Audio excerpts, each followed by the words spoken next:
In the long chronicle of human civilization, kings were overthrown and cities were razed to dust. But there was a form of revenge more permanent and chilling than both: erasing the name of a god.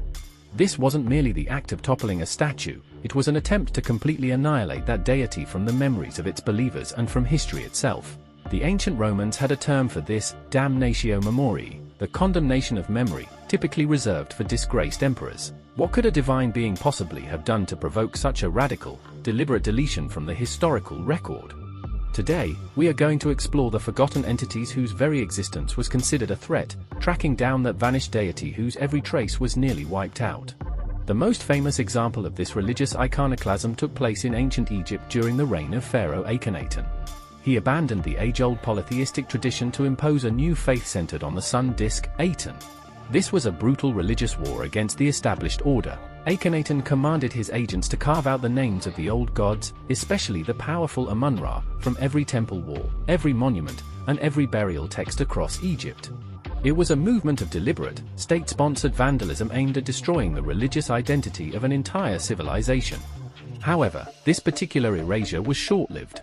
The moment Akhenaten died, his own name and his god, Aten, were subsequently condemned to oblivion by his successors, swiftly returning Egypt to its traditional beliefs. But the true mystery lies not in the famous, but in the vanished. We look now to the ancient Near East, to Mesopotamia and the Levant, where the fate of certain gods was decided by political and religious revolution. In these regions, the divine pantheon was fluid. Gods and their cults often battled for supremacy just as their mortal followers did. When one city or tribe ascended, their patron deity was elevated to the top of the divine hierarchy. What happened to the gods whose cults lost the political war? Many scholars believe that as new, often more centralized religions rose, particularly the early forms of monotheism, the rival deities were not just abandoned, but systematically redacted. In early Hebrew and Canaanite texts, for instance, there are strong suggestions that the names of powerful polytheistic rivals to Yahweh, such as the sea god Yam or the fertility goddess Asherah, were edited out of scriptural prominence. In some cases, they were demoted to mere demons or secondary spirits. In others, they were simply erased, leaving behind telltale gaps or theological inconsistencies in the surviving texts. This act of deletion was crucial. The rise of a single, omnipotent God required the absolute subordination, or the utter non-existence, of others. Were these erased gods cursed for profaning holiness, or were they deemed too formidable as political opposition? More often than not, the power struggle of the mortal cults determined the fate of the immortal names. Deleting a god's identity became the ultimate instrument to ensure the absolutism of the new belief system. This god was intended to be forgotten. The erasure was meticulous, nearly perfect. For centuries, no one spoke their name, no one offered them sacrifice. It was as if they had never existed in the cultural fabric. Yet, memory is stubborn, especially when carved into stone.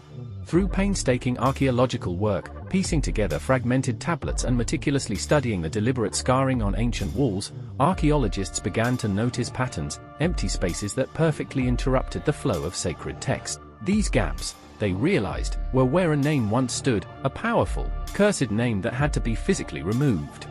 The gods may have been erased from papyrus and stone, but the voids they left behind are the strongest proof that history was deliberately rewritten by the victors. The mystery remains: whose names truly vanished? Why were they so feared that their very mention had to be banished? And perhaps the most enduring question, is it possible to truly kill a cultural memory? When a god is removed from the record, does the deep-seated belief vanish with them, or does it merely wait, dormant, beneath the soil? These questions continue to echo with every new discovery. Beneath the soil. What do you think happened to the faith when the name was erased? Did the power truly vanish? Share your thoughts in the comments below. And if you want to keep exploring the darkest, most fascinating corners of history and mythology with us, make sure to hit that like button and subscribe so you don't miss our next dive into the forgotten past.